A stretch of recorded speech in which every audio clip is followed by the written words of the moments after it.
প্রিয় দর্শক, আজকে আমরা এই ভিডিওর মাধ্যমে ব্লাউজ কাটিং খুব সহজ কৌশলে শিখতে পারবো। তো এর জন্য আপনাকে শান্ত হয়ে খুব সুন্দরভাবে ভিডিওটা দেখতে হবে, প্লাস বুঝতে হবে। 36 ইঞ্চি বডির ব্লাউজ কাটিং করার জন্য আপনাকে 36কে 4 ভাগে ভাগ করে নিতে হবে, অর্থাৎ 9 ইঞ্চি মতো 9 ইঞ্চি দাগিয়ে নেব। হাফ ইঞ্চি সেলাইয়ের জন্য বাড়তি রেখে স্কেলের সাহায্যে বোতাম প্লেটের 1 ইঞ্চি দাগটা দিয়ে নিলাম। এরপর ঝুলের দাগটা 16 ইঞ্চি, ঝুলের দাগটা দিয়ে নেওয়া হয়ে গেল। উটের দাগ উঠ হবে 6 ইঞ্চি। উটের দাগটা স্কেলের সাহায্যে দিয়ে এবার মোহরার দাগটা 6.5 ইঞ্চি দিয়ে নিলাম। দেখতে পাচ্ছেন, তো ভিডিওতে যেভাবে দেখতে পাচ্ছেন সেম একইভাবে সবগুলো দাগ টেনে নিতে হবে। টেনে নেওয়ার পর গলাটা হবে 2.5 ইঞ্চি, 4.5 ইঞ্চি গলার লম্বা অর্থাৎ ঝুল।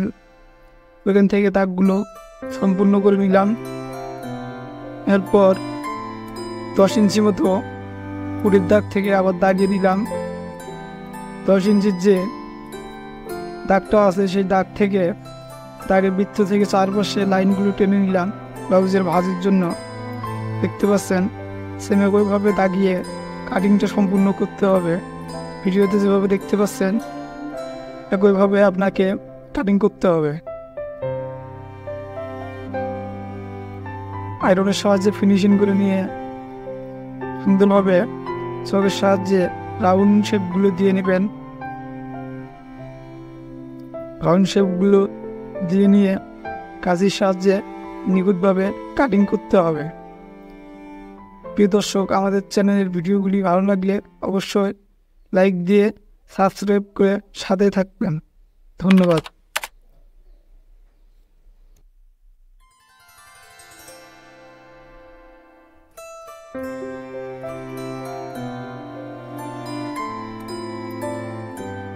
প্রিয় দর্শক, দেখতেই পারলেন আমরা কত সুন্দরভাবে সামন পাটের অংশটা বের করে নিয়ে আসলাম ব্লাউজের। তো আমরা দ্বিতীয় অংশটা অর্থাৎ পিছন পাটটা বের করার জন্য অনেক সহজ কৌশলে বডির অংশটা কাপড়ের উপর বসিয়ে মাপ মতো বসিয়ে কাপড়টা ফিনিশিং করে কেটে বের করে আনতে পারবো।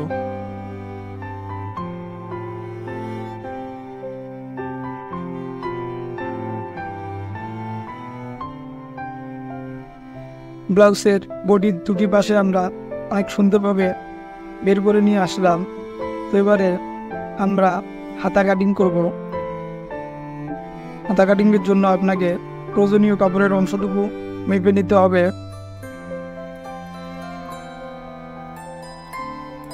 হাতার ক্ষেত্রে হাতা হবে শর্ট হাতা, অর্থাৎ 3/4 হাতা হবে ব্লাউজের। তো এর জন্য আমাদেরকে কাপড়টা ফিনিশিং করে নিতে হবে। ফিনিশিং করে নিয়ে এরপর কাপড়টা ডাবল ভাঁজে ভাঁজ করে নিয়ে ফিনিশিং করে নেব।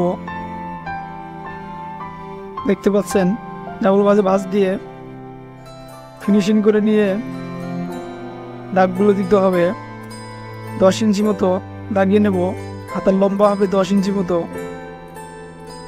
10 ইঞ্চির দাগটা স্কেলের সাহায্যে টেনে নিলাম এবং 6 ইঞ্চি চওড়া হাতার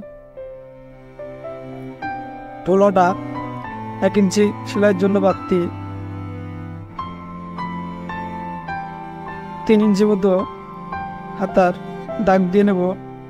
দেওয়ার পর বড় স্কেলের সাহায্যে শেপের দাগটা এখান থেকে ধরে দিয়ে দেব। চকের সাহায্যে রাউন্ড দাগটা দেবো হাতার। দেখতে পাচ্ছেন অনেক সুন্দর ও সহজ কৌশলে হাতার দাগগুলো সম্পূর্ণ করলাম এবং ফিতার সাহায্যে মাপগুলো মেপে নিয়ে কাছে দিয়ে কাটি। ভিডিওটি ভালো লাগলে আমাদের ছোট্ট চ্যানেলটি সাবস্ক্রাইব করে ভিডিওতে লাইক দিয়ে সাথে থাকুন। ধন্যবাদ। ও নিত্য নতুন প্রয়োজনীয় সেলাই ও কাটিং ভিডিও উপভোগ করুন।